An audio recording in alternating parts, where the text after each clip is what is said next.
Bonjour à tout le monde. Ce samedi 25 novembre 2023, nous sommes réunis à la salle Michel Soukar de C3 Édition pour une conférence sur l'importance de la lecture. D'entrée de jeu, je salue la présence de toutes les personnes, notamment les enseignants de l'organisation Groupe d'Action Francophone pour l'Environnement. Ces enseignants-là ont eu la clairvoyance de vouloir faire bénéficier les élèves et étudiants de la dite organisation et des compétences qui seront partagées au cours de cette conférence.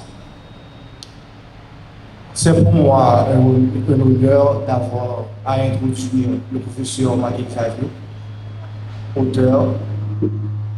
Il a consacré l'année 2023 entièrement à la promotion de la lecture. Ce matin, il va intervenir sur le sujet « La lecture, voie royale vers la compétence professionnelle ». Déjà, je vous souhaite une bonne écoute. Merci.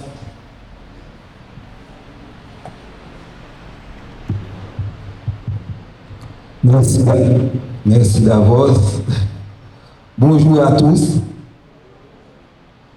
Je suis très heureux de votre présence ce matin à la salle Michel Soukar dans le cadre de cette activité lancée depuis quelques semaines par C3 Édition qui porte le titre Les samedis de l'élève. C3 Édition offre à des élèves, à des étudiants, l'opportunité de rencontrer des personnalités compétentes dans un domaine déterminé. Et ce matin, je vais vous parler d'un domaine dans lequel j'évolue, je mène des actions et des recherches depuis environ 25 ans, pas environ, depuis exactement 25 ans.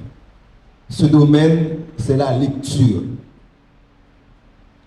C'est en 1998 que j'ai lancé ma première association pour faire la promotion de la lecture dans les écoles secondaires en particulier, mais aussi ailleurs. En 1998, j'étais professeur à l'école normale supérieure depuis 4-5 ans. Parce que j'ai commencé à enseigner à l'ENS en 1993 et j'ai été nommé, ma carte d'enseignant en atteste, j'ai été nommé en 1994. Mais durant mes premières années d'enseignement à l'école normale supérieure, j'ai constaté que la plupart, peut-être 70 et même 80% de mes étudiants en lettres qui étaient destinés à devenir professeurs de français et de littérature, une grande partie de ces étudiants, quand je les questionnais, ils avaient très peu lu. Quand je leur demande à l'école secondaire, quel auteur, quel livre haïtien vous avez lu, parfois, ils avaient entendu parler de La famille des petites cailles. Ils avaient entendu parler de Oswald Durand. Oswald Durand changeait de femme aussi souvent que de chemise. Mais quand on leur demandait, vous avez lu ces Allemands? Vous avez lu La mort de nos cocotiers? Vous avez même lu Shoukoun? Non. En tout cas, je ne sais pas si ça a changé et je ne crois pas vraiment que ça ait changé. À l'école haïtienne, on ne fait pas lire les écoles. Il y a, et aujourd'hui encore, j'anime un atelier de lecture le dimanche, depuis quelques semaines, dans une université privée. J'ai un atelier de lecture le vendredi dans une école secondaire. Et lorsque je passe ce questionnaire que certains d'entre vous ont entre leurs mains, la dernière question indiquait le titre et le nom de l'auteur de 10 livres que vous avez lus. Parfois, à l'université et dans les écoles secondaires, parfois il y a des gens qui répondent 3, 4, et très souvent, ils ne se rappellent pas le nom de l'auteur. Et même parfois, ils donnent les titres, mais ils ne se rappellent pas le nom de l'auteur. Mais est-ce qu'il est possible d'avoir lu un livre et de ne pas connaître le nom de l'auteur? Le nom de l'auteur, c'est avec le titre, ce sont les premières informations que nous avons sur la couverture du livre, à moins d'avoir lu de manière totalement distraite, à moins d'avoir lu sans vraiment prêter attention. Et voilà le grand mot, la question d'attention.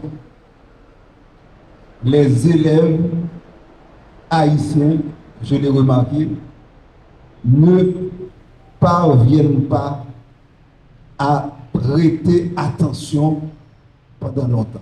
Il y a un problème d'attention, il y a un problème de concentration parce que on n'a pas entraîné nos élèves à la lecture, on n'a pas entraîné nos élèves à la réflexion.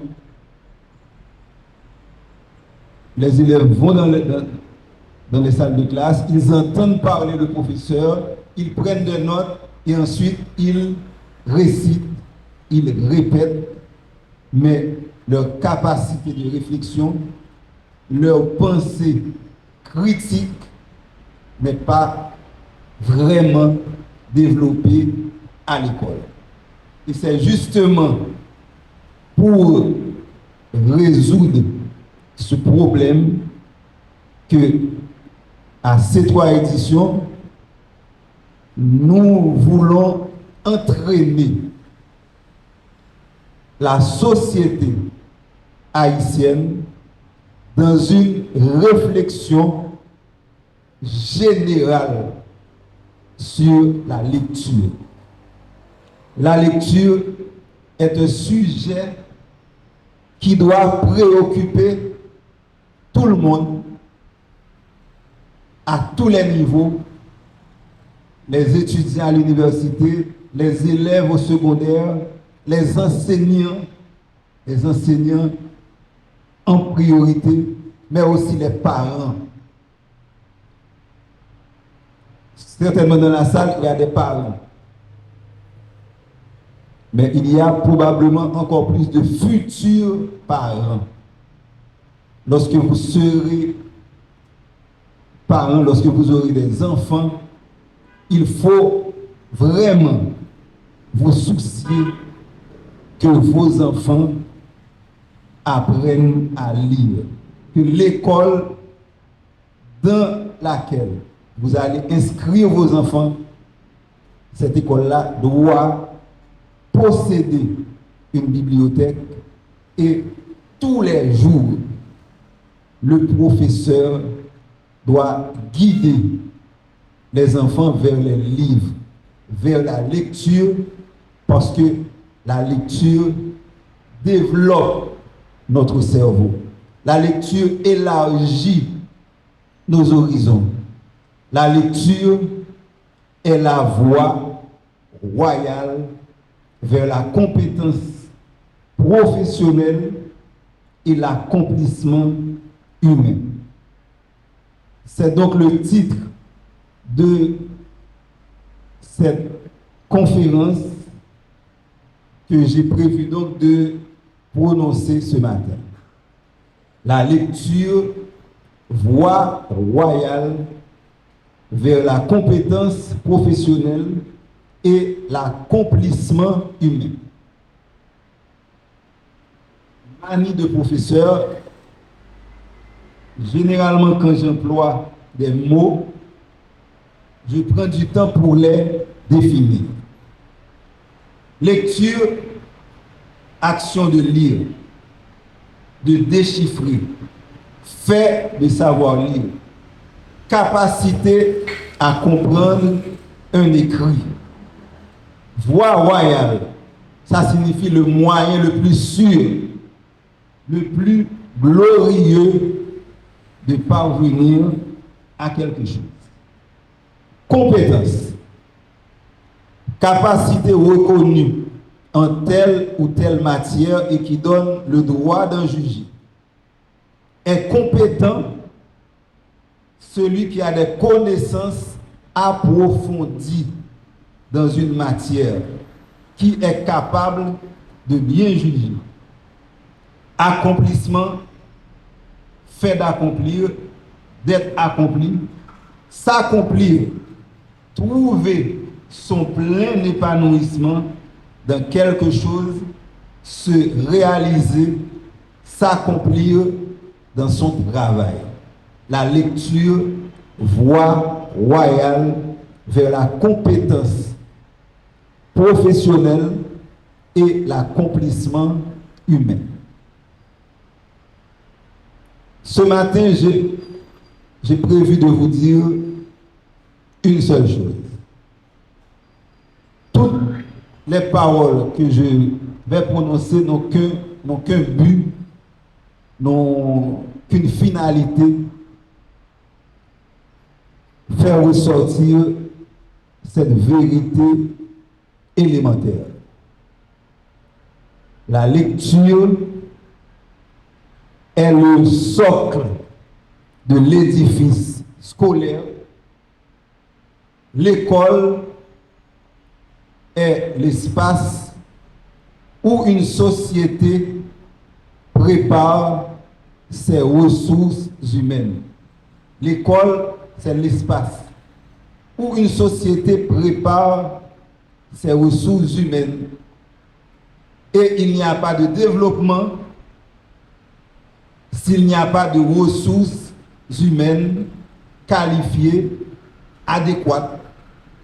L'éducation est la base du développement et la lecture, c'est le socle, le ciment de l'éducation. L'école est un édifice à plusieurs étages, mais à tous les échelons, à tous les niveaux, on retrouve un élément, une compétence essentielle, transversale, de la maternelle à l'université. Il y a un élément fondamental dans les pratiques pédagogiques, dans les pratiques scolaires. Cet élément n'est autre que la lecture. À tous les échelons de l'école, à tous les étages de l'édifice, la lecture occupe l'une des premières places. Et c'est justement ce que nous allons voir avec des exemples, avec des faits, avec des cas. Cette conférence, disons, c'est une conférence que je prévois de donner pour l'année 2024 et les années à venir un peu partout dans le pays. Aller à la rencontre de gens de tous les milieux, de tous les niveaux, pour discuter avec eux de l'importance capitale de la lecture. Donc, je ne vais pas passer tout le temps à parler. Ce qui m'intéresse, c'est de discuter avec vous. Disons, la conférence de ce matin, j'avais, dans les samedis de l'élève, ce qu'on avait prévu, ce que j'avais prévu, c'est qu'il y aurait dans la salle des élèves du secondaire. Mais ce n'est pas exactement le public que j'ai en face de moi. Et ça ne me dérange pas.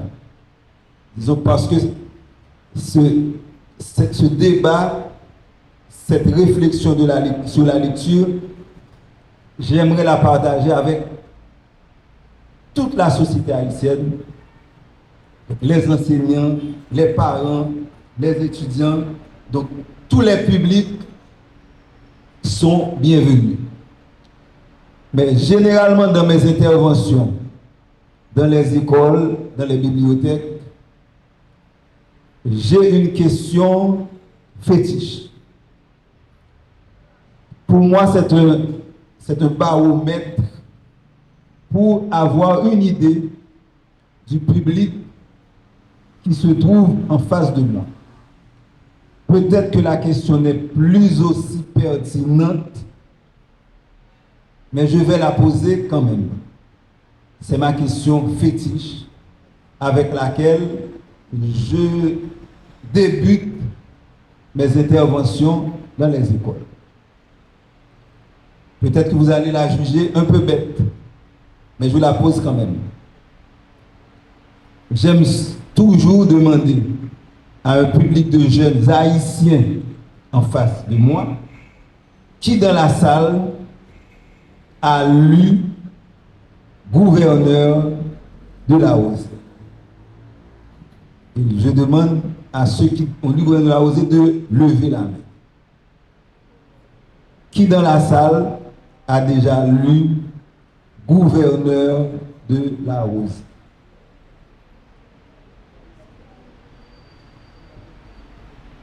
Il y a quelques mains qui sont levées. C'est comparativement à d'autres publics, c'est un très bon score. Parce qu'il m'est déjà arrivé dans une salle, dans une bibliothèque, dans une école à Port-au-Prince, dans d'autres villes, que dans une salle où il y a 100 personnes, on est 2, 3, 4 personnes qui ont lu Gouverneur de la Rose. Bon, je m'attendais à ce qu'il y ait plus de personnes dans cette assemblée qui aient déjà lu Gouverneur de la Rose.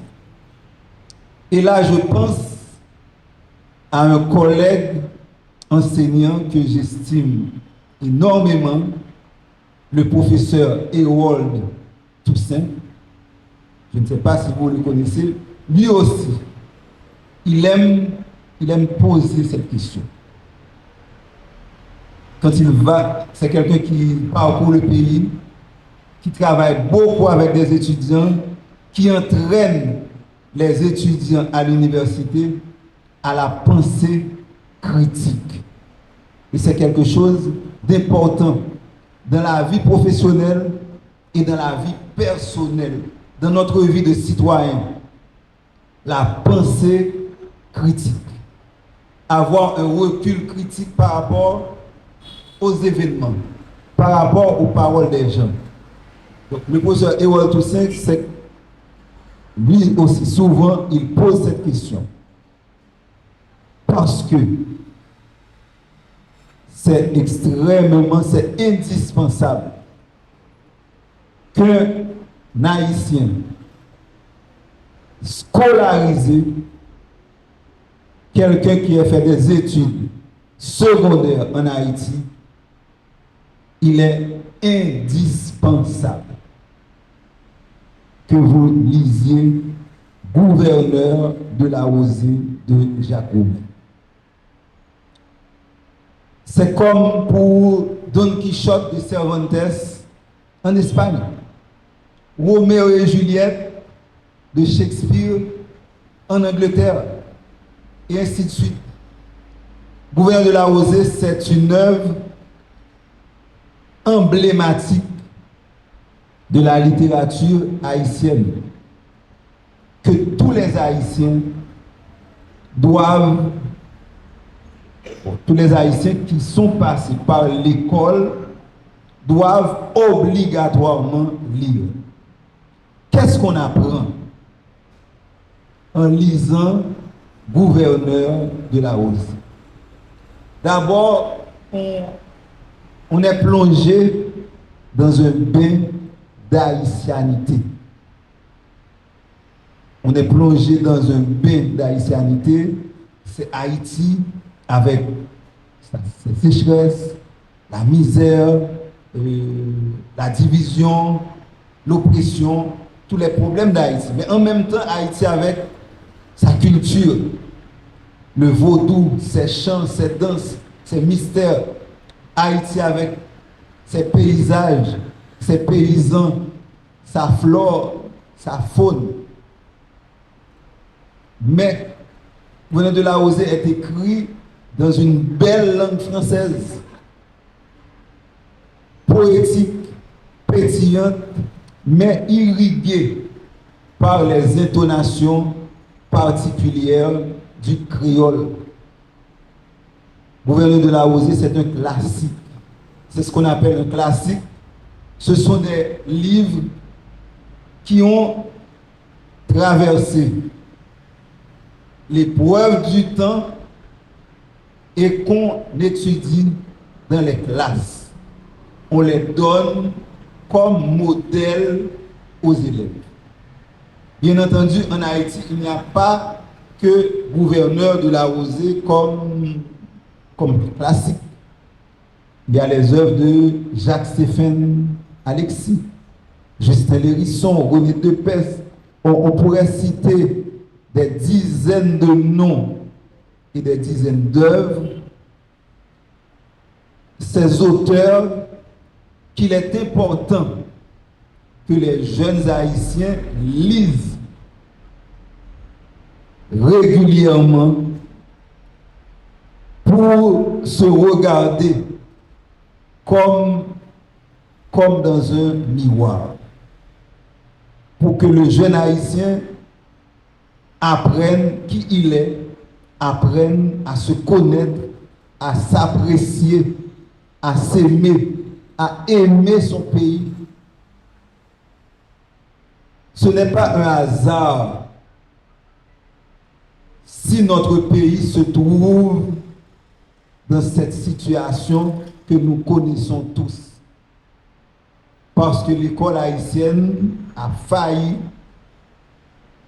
L'école haïtienne ne nous inculque pas les éléments du patriotisme parce que nous ne nourrissons pas, nous n'alimentons pas les esprits des jeunes avec la pensée des grands hommes qui les ont précédés.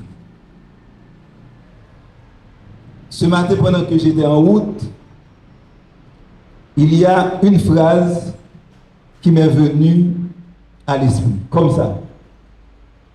À vaincre sans péril, on triomphe sans gloire. Je ne sais pas si vous avez déjà entendu cette phrase. À vaincre sans péril, on triomphe sans gloire. Voilà une phrase, une pensée qui est remplie de signification, de sagesse, et qu'il est important de méditer pour notre conduite dans la vie. Est-ce que vous avez déjà entendu cette phrase? À vaincre sans péril, on triomphe sans gloire. Vous l'avez déjà entendu? Oui, non? Est-ce que vous en prenez la signification? Il n'y a aucune gloire à maltraiter un plus petit. Il n'y a aucune gloire à maltraiter les faibles, à vaincre sans péril. On triomphe sans gloire.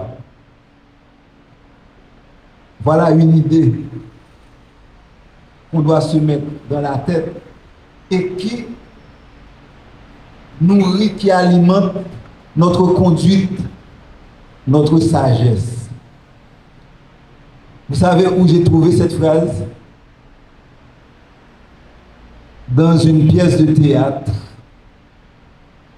que tous les jeunes haïtiens sont censés avoir étudié à l'école, qui n'est autre que le Cide de Pierre Corneille. C'est dans le Cide de Pierre Corneille qu'on trouve cette phrase profonde et beaucoup d'autres. C'est dans cette rencontre entre Rodrigue et le père de Chimène, avant le duel, il y a cet échange. Quand le père de Chimène dit à Rodrigue, te mesurer à moi, qui t'a rendu si vain, toi qu'on n'a jamais vu les armes à la main. Et Rodrigue lui répond, mais pareils à deux fois ne se font point connaître, et pour leurs coups d'essai veulent des coups de maître. Et Rodrigue lui a répondu également, je suis jeune, il est vrai, mais aux âmes bien nées, la valeur n'attend point le nombre des années. Et j'ai lu le Cide. Moi, j'ai lu le Cide quand j'étais en 4e. J'ai lu le Cide et les paroles de cette pièce sont entrées là, dans ma tête. Et ont forgé ma personnalité, on nourrit ma personnalité, on nourrit mon caractère. Voilà à quoi sert la lecture des œuvres littéraires à transmettre des valeurs. Le Cide, c'est une pièce où il est question de l'honneur. À la fin de son dialogue avec Rodrigue, le comte lui dit, va, le fils dégénère qui survit un moment à l'honneur de son père. Les œuvres littéraires nous transmettent des valeurs. Et c'est pour ça qu'il est important d'étudier, pas d'étudier les notes par cœur, mais de lire les grandes œuvres littéraires à l'école. Les grandes œuvres universelles, mais aussi et d'abord les grandes œuvres haïtiennes. Malheureusement,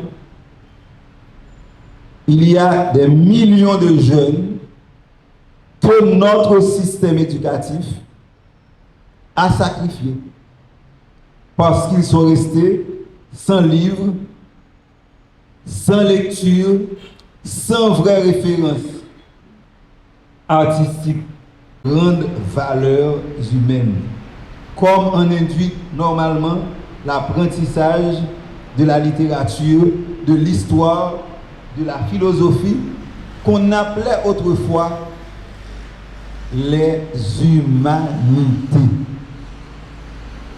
En troisième, secondaire 1, aujourd'hui, on entrait dans les classes humanitaires. Parce que dans ces classes, on entrait dans l'étude de la littérature. Parce qu'avec les œuvres littéraires, on avait accès à la pensée qui nous a été laissée en héritage par tous les grands hommes qui ont vécu avant nous. Si on fait un sondage,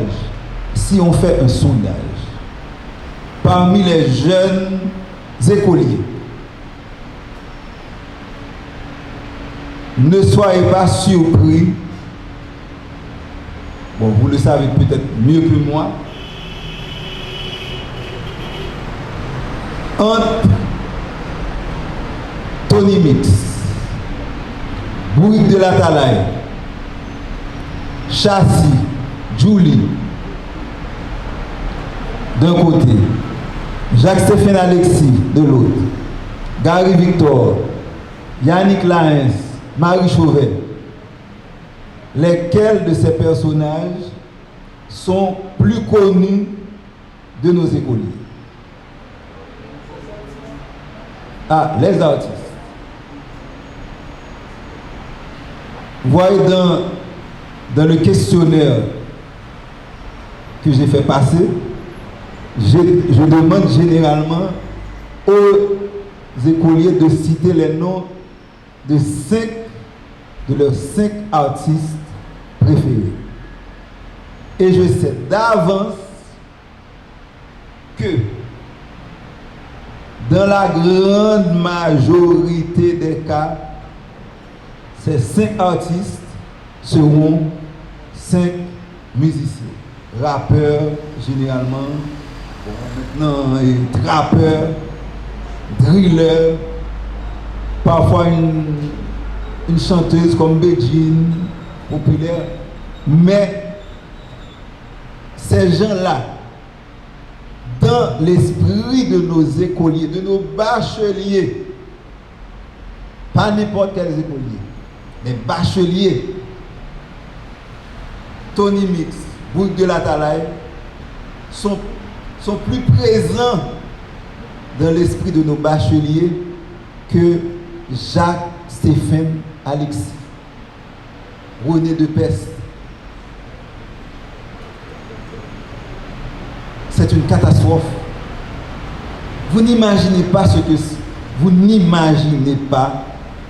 que ça veut dire dans l'espace de l'école dont la mission est de former les futurs citoyens, de former les ressources humaines, de former les leaders de demain. Les paroles qui ont plus d'impact dans l'esprit de ces jeunes, ce sont les paroles de Tony Mix. Si femme ça, c'est ménage, si femme ça, ou bien j'ai entendu des gamins, de 6-7 ans chanter, répéter marijuana dans le soleil, chi Babylone. Voilà ce que nos enfants de 6 ans, de 7 ans, de 8 ans écoutent.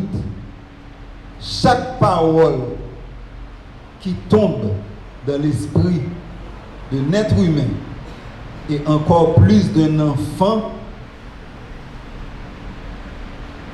c'est une graine qui va pousser. On récolte ce qu'on sème.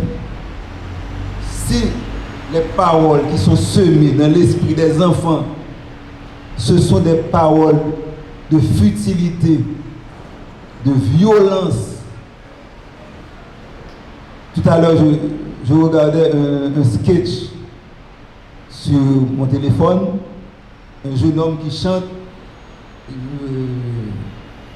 Zamena même, bal raché, bal boulé, bal.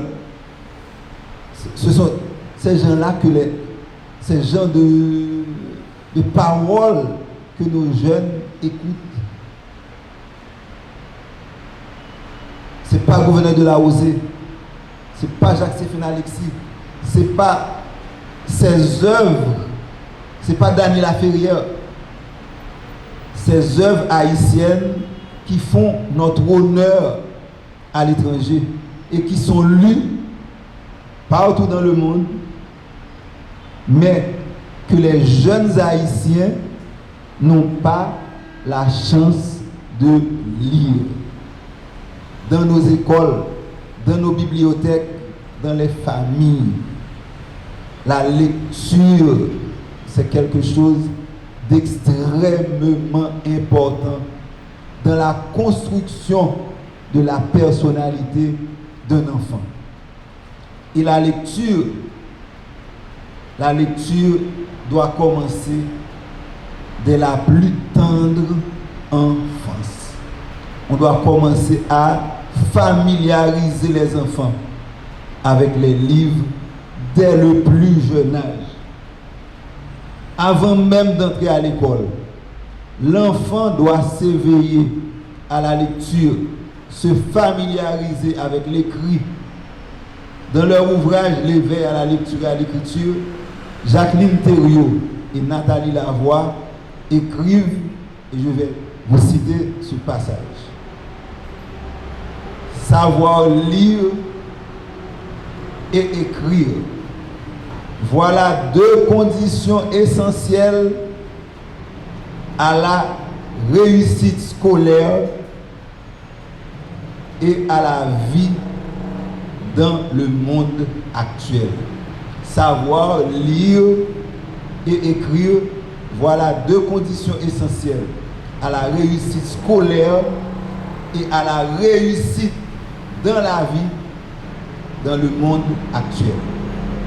Avant de lire et d'écrire d'une façon conventionnelle, comme le font les adultes, l'enfant passe, on le sait maintenant, car la recherche le confirme par une étape d'éveil et de pratique pour s'approprier de façon graduelle et cumulative les processus impliqués dans le développement et l'apprentissage du savoir lire.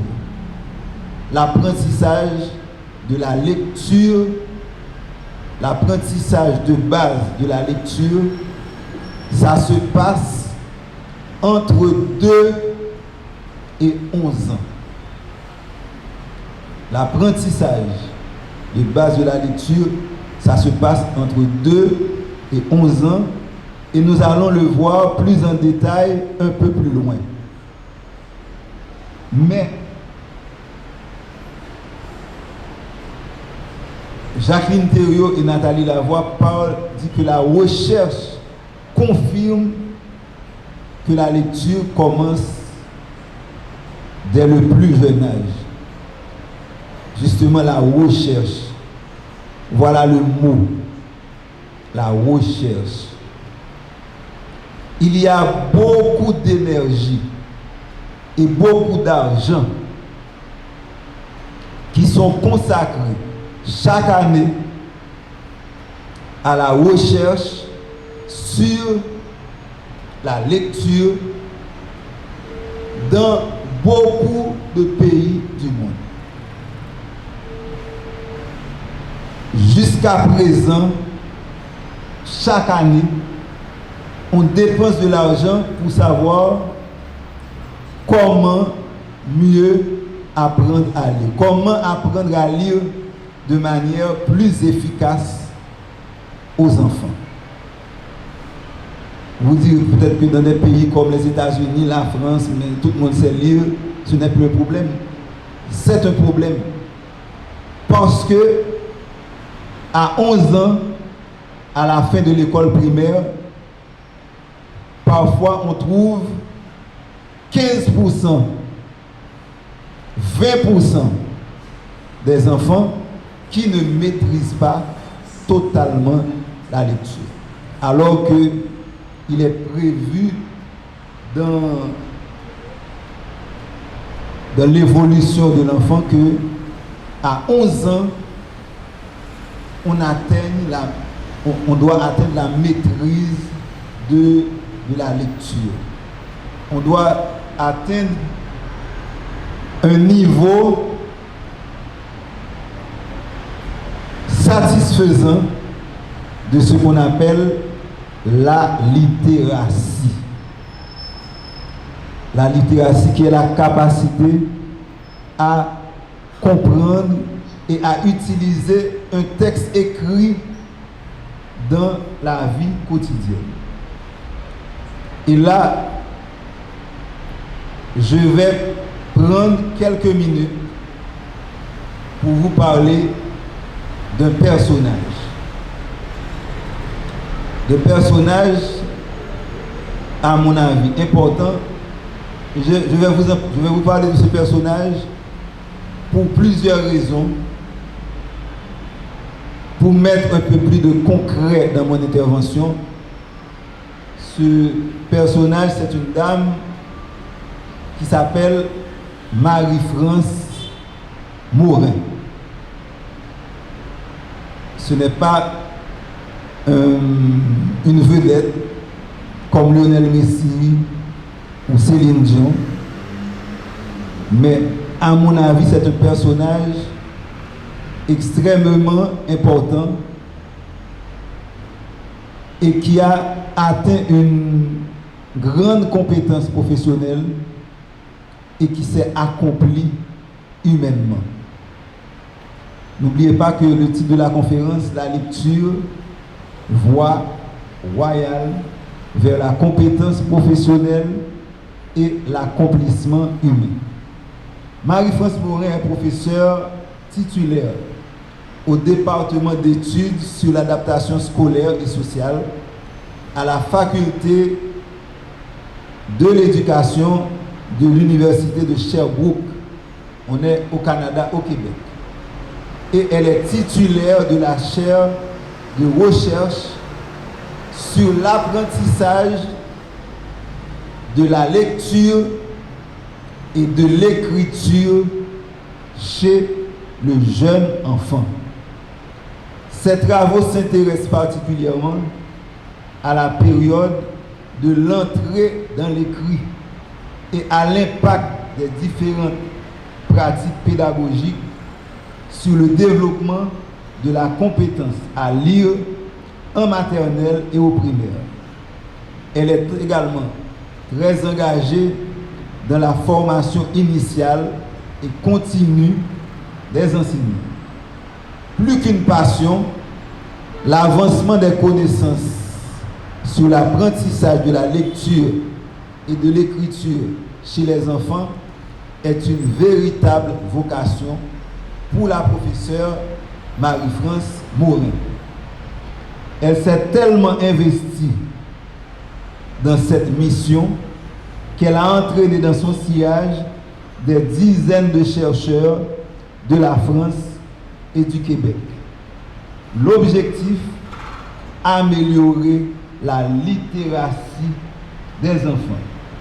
Compétences qui supportent toutes les autres la vie durant. La littératie des enfants, c'est une compétence qui supporte toutes les autres la vie durant. Donc la lecture, c'est vraiment la compétence transversale. Un enfant qui ne maîtrise pas la lecture a de grandes difficultés dans l'apprentissage scolaire. Un enfant qui ne maîtrise pas la lecture à l'école éprouve des difficultés pour mener à bien des études du primaire jusqu'à l'université. La professeure Morin a construit des ponts entre la France et le Québec où circulent les innovations, les connaissances, les inventions porteuses pour les écoles et les éclairages importants pour pour les décideurs politiques. Donc les recherches de Marie-France Morin sur la littératie des enfants a contribué à influencer l'action des décideurs politiques. Donc en éducation, la recherche est primordiale. Et dans les grands pays soucieux de l'éducation des enfants, on ne cesse jamais de mener des recherches. Son œuvre est si solide et utile qu'elle vient de se voir attribuer le prix ACFAS de coopération avec la France. Et ce prix lui a été attribué le 17 novembre 2023. On est aujourd'hui le 25 novembre. Donc ça fait 8 jours qu'un grand prix international a été attribué à Marie-France Morin pour ses travaux de recherche sur la littératie des enfants. Je me plais à parler de Marie-France Morin et de son prix, de ses recherches toutes récentes, pour répondre un peu à M. Boutus, qui très souvent me critique parce que j'avance des chiffres qui datent de l'époque où j'ai étudié au Canada, les années 90. En fait, les recherches de Marie-France Morin viennent d'être récompensées le 17 novembre 2023. Ce sont des recherches tout à fait actuelles, saluées internationalement et saluées par tous les collègues de Marie-France Morin. Et là, je vous demande votre attention parce que je vais lire un commentaire sur les recherches de Marie-France Morin fait par sa collègue, la professeure Geneviève Paquette. L'adaptation des enfants et leur épanouissement au cours de leur développement sont entre autres liés à leur capacité à comprendre le monde qui les entoure et à communiquer leurs idées. Ces capacités sont nourries par la lecture et l'écriture. Au cours de leur développement, sont entre autres liés à leur capacité à comprendre le monde qui les entoure et à communiquer leurs idées. Ces capacités sont nourries par la lecture et l'écriture. Dans ce contexte, la lecture et l'écriture sont des compétences importantes, et ce, particulièrement chez le jeune enfant. On sait que ces compétences soutiennent la réussite scolaire et sa socialisation et ultimement son insertion dans la communauté et le monde du travail. La lecture et l'écriture sont des compétences importantes chez les jeunes enfants parce que ces compétences soutiennent la réussite scolaire, la socialisation de l'enfant et le monde du travail. Marie-France Morin est loin d'être aussi célèbre et aussi riche que Lionel Messi ou Céline Dion. Mais à mon avis, elle est un merveilleux modèle de compétences professionnelles et d'accomplissement humain. Ses travaux sont reconnus et saluée dans son pays et au-delà des frontières. En plus, elle oriente des décideurs politiques et exerce une influence bénéfique sur de jeunes chercheurs. Son œuvre est solide et utile dans un domaine fondamental pour le développement d'une communauté qui est la littératie des enfants. Qu'est-ce que la littératie?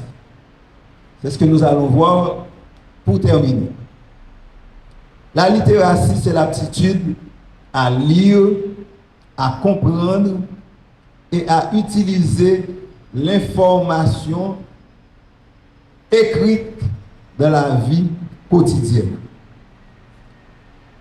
Le dictionnaire Alberta Éducation définit la littératie comme étant l'habileté, la confiance et la volonté d'interagir avec le langage pour acquérir, construire et communiquer un sens dans tous les aspects de la vie quotidienne. 5 niveaux de littératie ont été définis. Le niveau 1 correspond au niveau de l'école primaire. Le niveau 2 au collège secondaire, ce qui équivaut au troisième, à peu près au troisième cycle fondamental. Le niveau 3 correspond à ce qu'on appelle le lycée en France ou le secondaire en Haïti. Les niveaux 4 et 5 au niveau universitaire. Donc il y a 5 niveaux dans la littératie. Le niveau 1, primaire. Le niveau 2, ce qu'on peut appeler le troisième cycle fondamental. Niveau 3, secondaire. Les niveaux 4 et 5, le niveau universitaire. La littératie est essentielle à l'apprentissage scolaire. Elle a une incidence sur la capacité d'une personne à prendre part à la société, à comprendre les questions publiques importantes. De plus, elle sert de base à l'acquisition des compétences nécessaires au marché du travail. La littératie critique caractérise la capacité d'analyser un texte pour aller au-delà du sens littéral et en déterminer le dit et le non-dit afin d'en révéler la véritable signification et de discerner l'intention de l'auteur. La littératie critique s'intéresse aux questions d'équité et du social. Cette littératie critique, c'est ce qu'on pratique au niveau de l'université. Donc vous vous rendez compte que l'école est un édifice à plusieurs étages. Et la littératie, c'est une compétence qui se construit lentement, progressivement, de la maternelle à l'université. Maintenant, le problème en Haïti, c'est que dans beaucoup de cas, malheureusement, on ne donne pas l'habitude de lire à nos écoliers. J'ai même un texte, une chronique que j'ai publiée dans le cadre de mes réflexions qui s'appelle « La lecture de l'école à l'université ». Et je parle justement de cette nécessité d'initier à la lecture dès l'enfance, avant même d'entrer à l'école. L'enfant doit être familiarisé avec les livres. Mais malheureusement, tous les parents n'ont pas cette capacité. Là intervient la responsabilité de l'école qui, dès la maternelle, doit entourer l'enfant de livres d'écrits. Et c'est pour ça qu'il est important que dans les écoles, il y ait une bibliothèque bien pourvue pour que l'enfant puisse se familiariser avec les livres et perfectionner sa capacité à lire continuellement de la maternelle à l'université. Et cette capacité va s'affiner, bien sûr, lorsqu'on va passer au secondaire avec la lecture critique des textes littéraires. On va se confronter à des idées, on va écrire des dissertations. Par exemple, on vous dit, un tel a dit, qu'est-ce que vous en pensez? Voilà à quoi sert l'exercice de la dissertation. C'est d'exercer votre esprit critique sur les idées des autres, sur les idées des autres, sur les idées des autres, que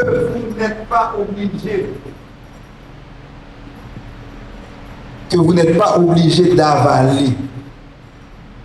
Au secondaire, la lecture doit être critique.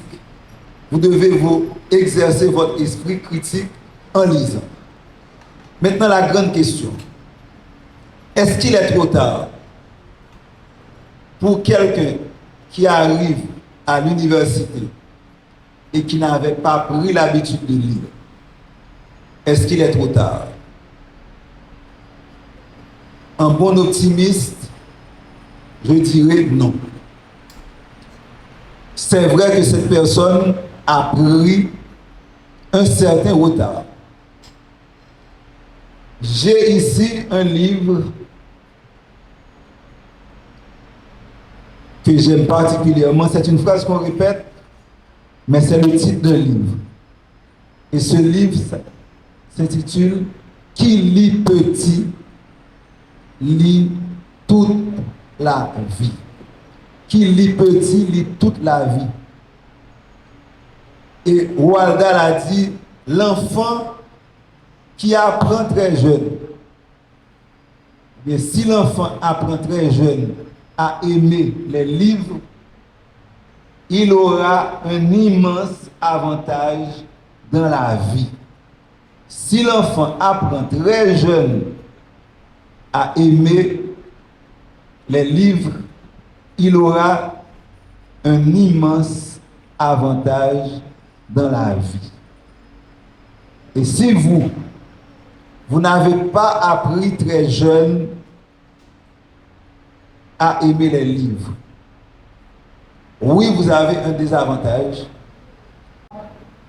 irrémédiablement condamné parce qu'il n'est jamais trop tard pour s'initier à la lecture et entrer dans le monde merveilleux de l'écrit où vous attendent des millions de textes de tous les pays, de toutes les époques, dans lesquels chacun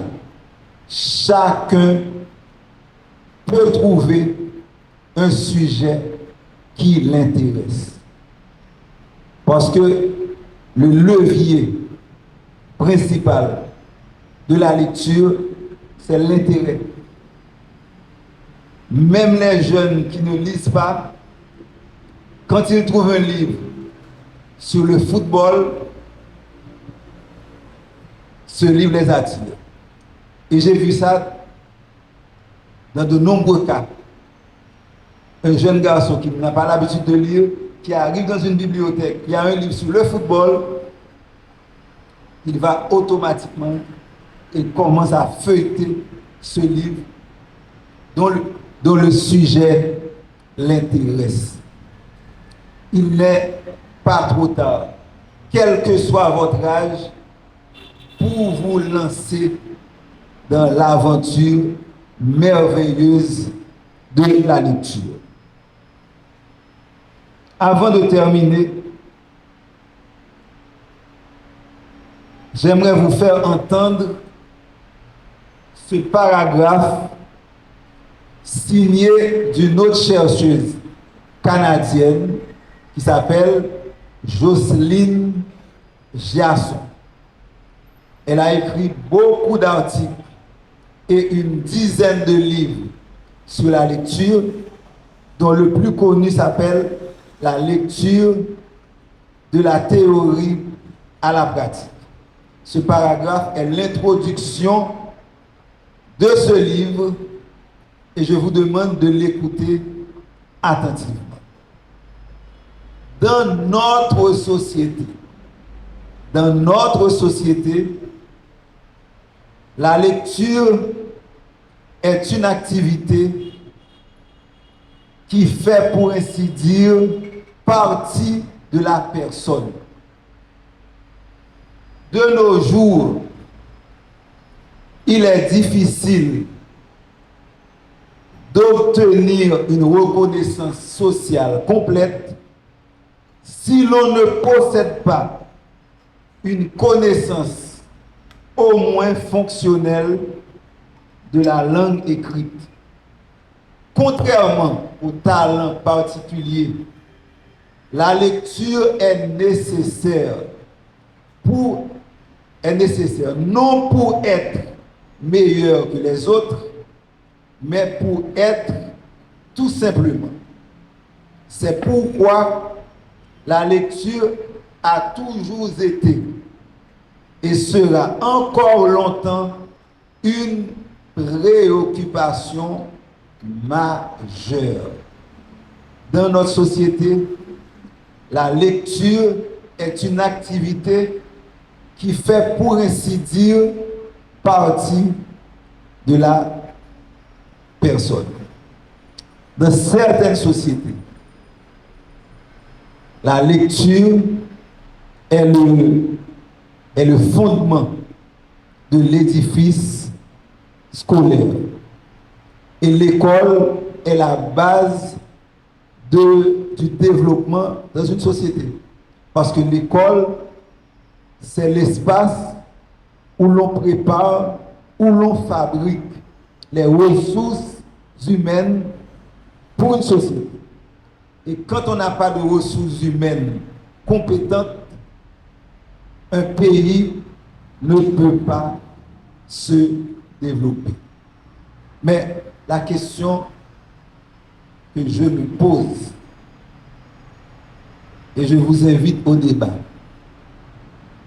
Haïti est-elle une société alphabétisée?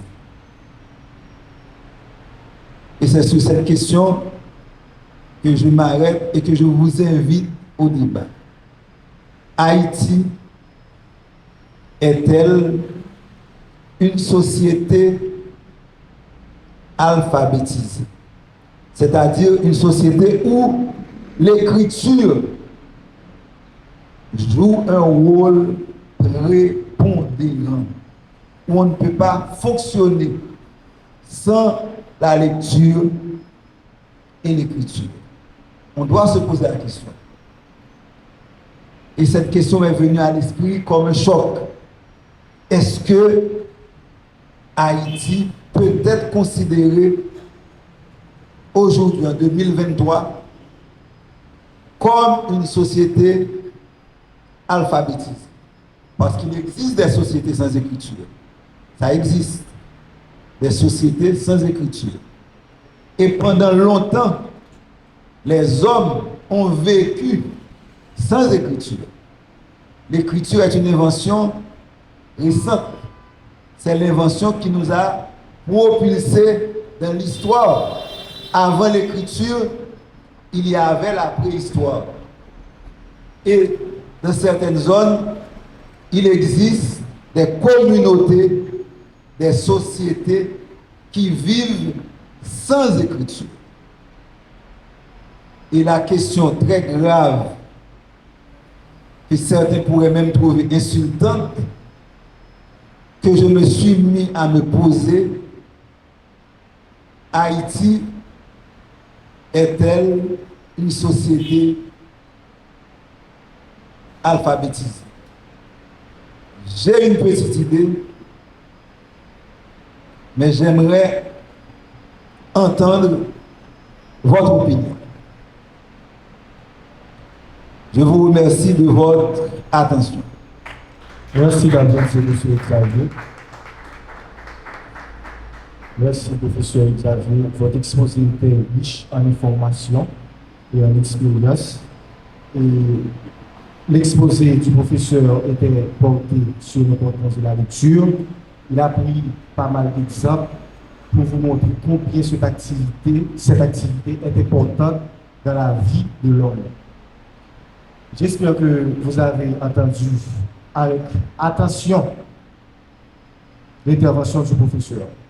Étant donné qu'il y a des universitaires et des élèves dans la salle, j'espère aussi que vous avez des questions sur l'importance de la lecture pour le professeur Xavier. Donc, moi, j'ai déjà posé des questions. Le débat est déjà lancé. À vous de vous engager.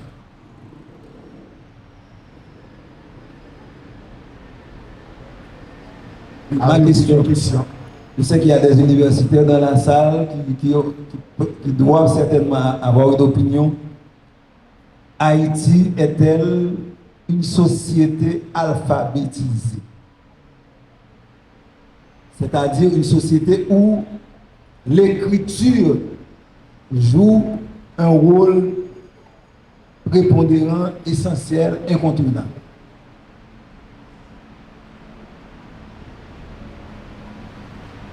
Une question, M. Xavier.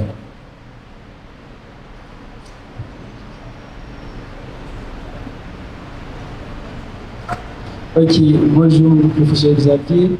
En fait, tout d'abord, je tenais à vous remercier pour votre exposé, combien si enrichissant. Donc, pour répondre avec votre question, Haïti est une société alphabétisée. Bon, je dirais que non, malheureusement.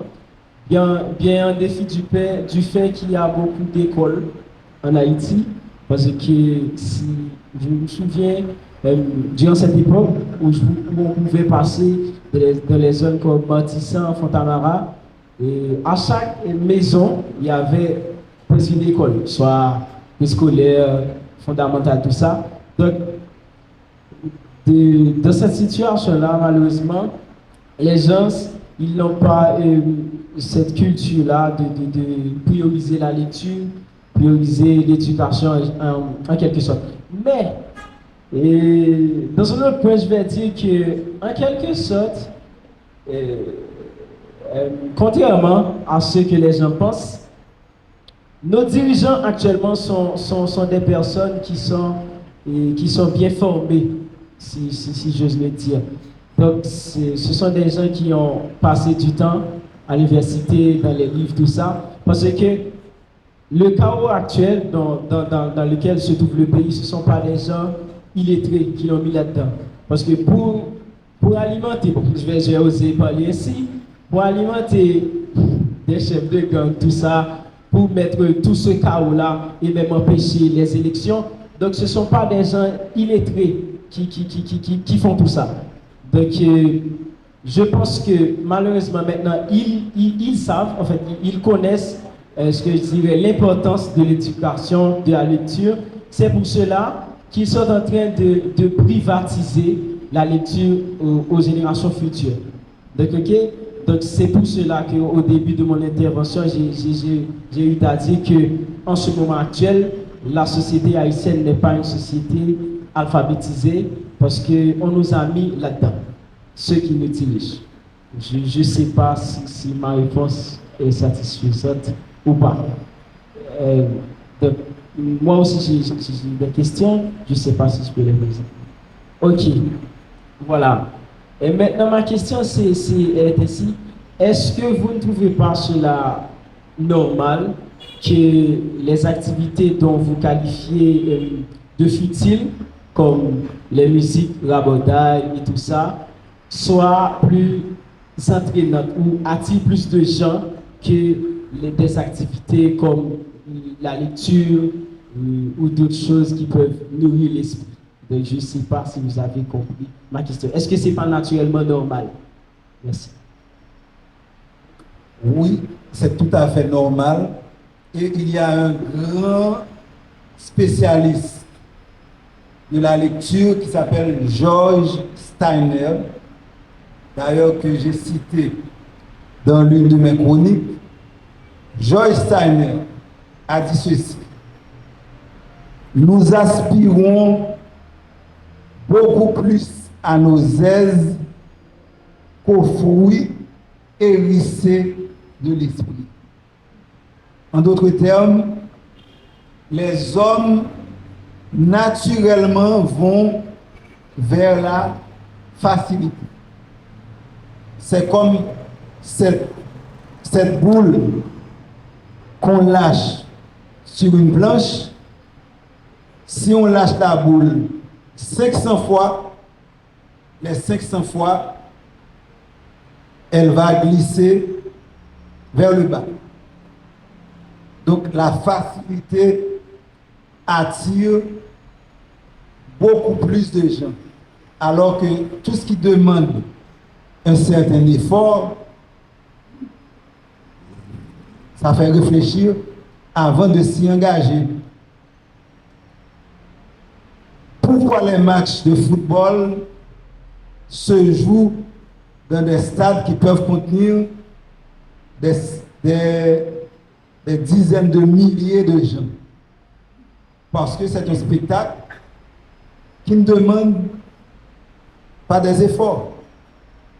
Pourquoi, si j'affiche un bal ou bien un concert de rap payant et une conférence sur la lecture, le concert payant va attirer beaucoup plus de personnes que la conférence sur la littérature? Parce que la conférence demande une certaine réflexion. Lire un livre, ça demande un travail intellectuel. Alors que assister à un concert, vous mettez un petit plat dans la tête et puis tout le monde a volé. C'est plus facile de danser que de penser. Même si chaque chose dans la vie a sa place et son importance, il y a un temps dans la vie pour danser et un temps pour penser.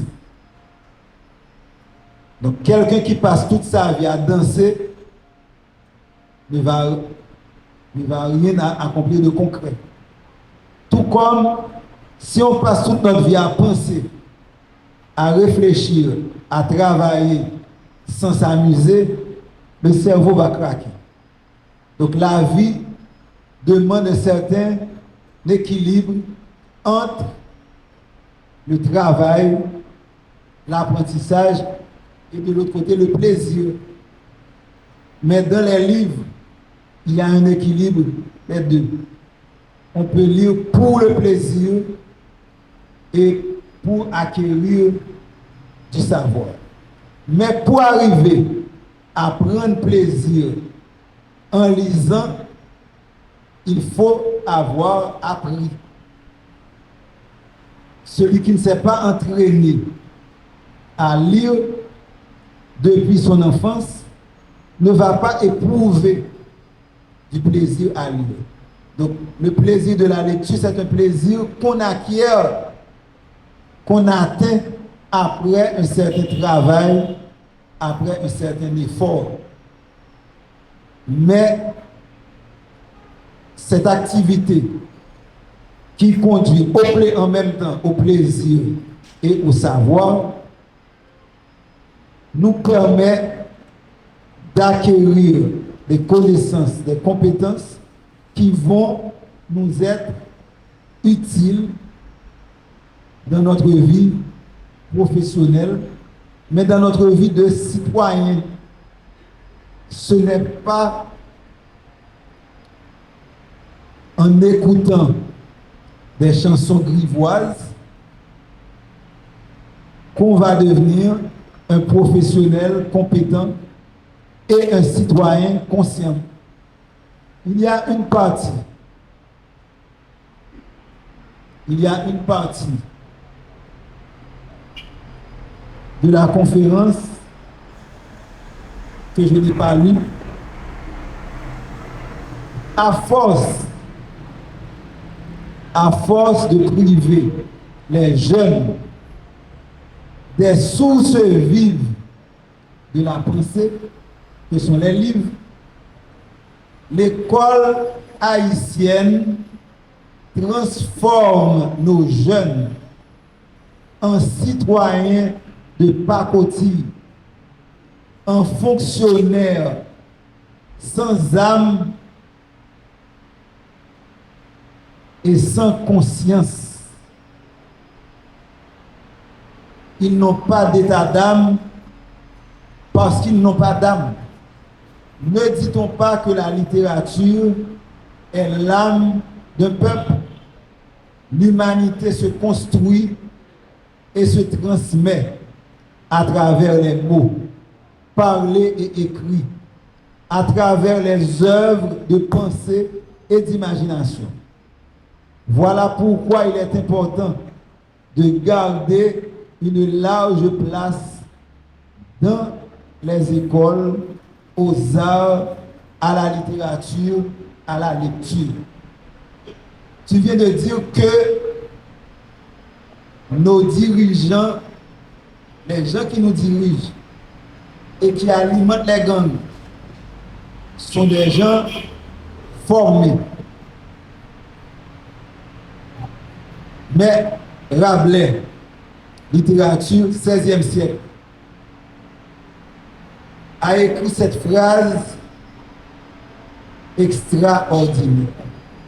Science sans conscience n'est que ruine de l'âme. Et on dit souvent qu'il ne faut pas confondre l'instruction et l'éducation.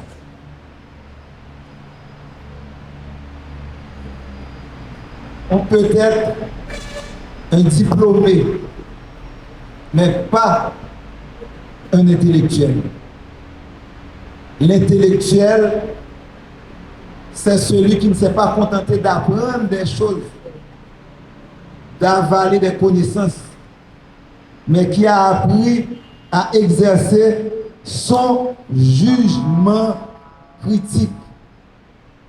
J'ai dit que la littérature, c'est l'école où l'on enseigne les valeurs humaines.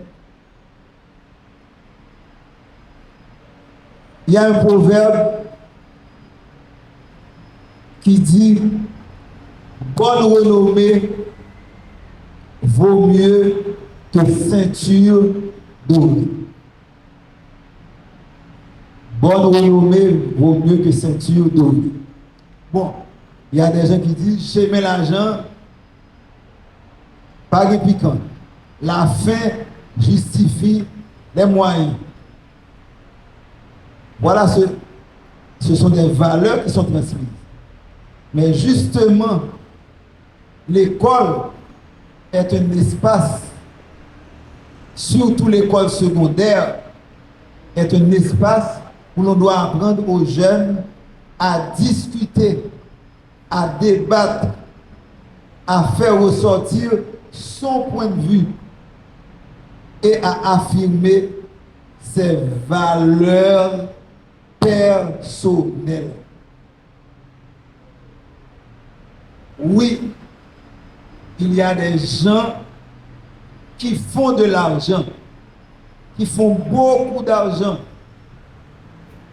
en vendant des armes et des munitions. Des armes et des munitions qui vont tuer les gens. Les armes et des munitions qui tuent les enfants, les femmes, etc.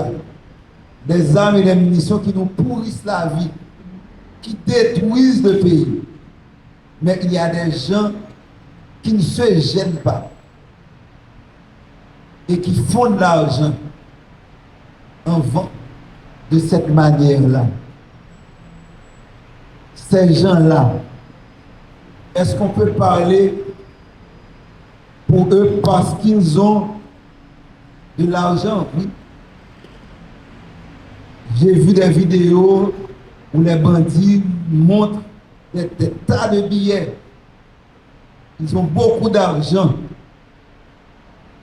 Mais sont-ils pour autant des humains respectables?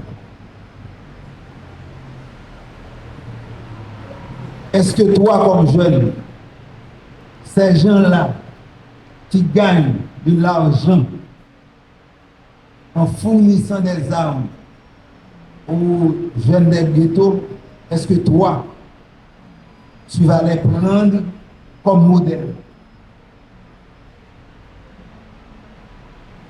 Est-ce qu'on peut dire que ces gens-là, humainement, se sont accomplis? Non, ce sont des rebuts. Ce sont des rebuts d'humanité. On peut avoir beaucoup d'argent, on peut avoir beaucoup de pouvoir et n'être rien dans l'échelle des valeurs humaines. Dans un de mes livres, je parlais de mon grand-père qui était un paysan analphabète. Et j'ai posé la question, qu'est-ce qui fait la valeur de l'homme?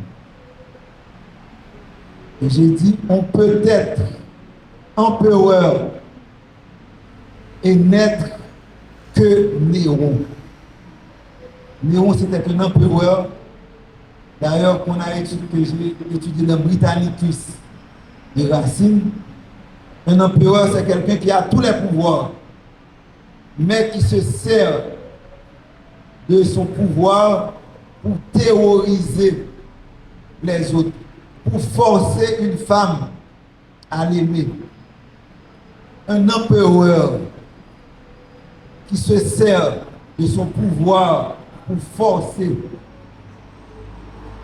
une femme à l'aimer, est-il un homme de valeur, d'après toi? Non. Il y a ce qu'on appelle les grandes valeurs humaines. Et il y a des gens qui sont prêts à mourir, à donner leur vie pour leur pays, pour leur dignité, pour leur famille. Tout comme Rodrigue, dans le Cid, a prononcé deux phrases.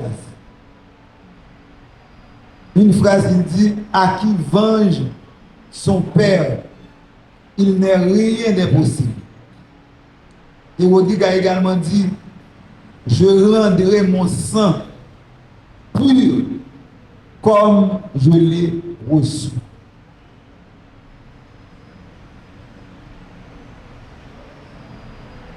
Ces jours-ci, il y a le rapport de l'ULCC qui sort et qui épingle des gens très connus, très riches, sur le tableau de la corruption.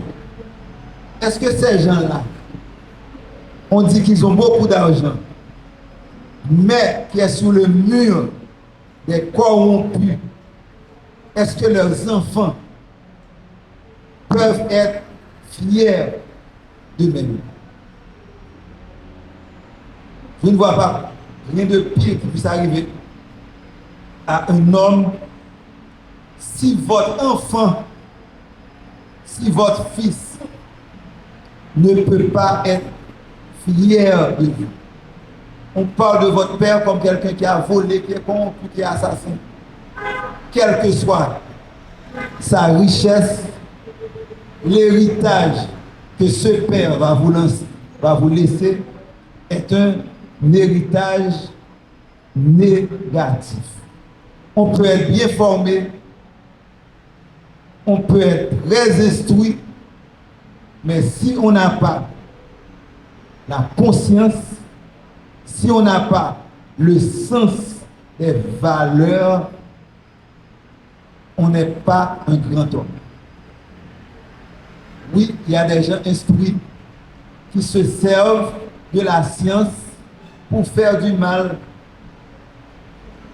Il y a des médecins qui se servent de leur science pour gagner de l'argent. On m'a raconté l'histoire d'un médecin qui voulait acheter une tête bœuf. À l'époque, cette voiture, cette Jeep était à la mode. Si on n'avait pas une tête bœuf, on n'était rien dans la société. Alors, ce médecin, pour gagner de l'argent, qu'est-ce qu'il faisait? Il était gynécologue. Chaque patient qui venait à sa clinique, il disait à la patiente, je viens de détecter un cancer du col de la matrice. Je dois vous opérer en urgence, sinon la pauvre patiente en tant que cancer, elle cherche l'argent pour se faire opérer. Et le médecin a opéré des dizaines de femmes qui n'avaient rien, uniquement pour gagner de l'argent.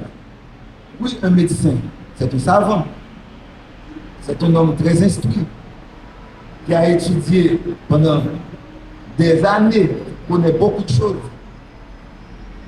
Mais un médecin sans conscience, est-il un homme de valeur? Ce médecin-là,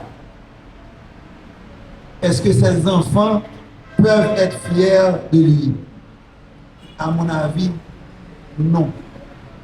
Science et conscience. Voilà, à mon avis, l'idée.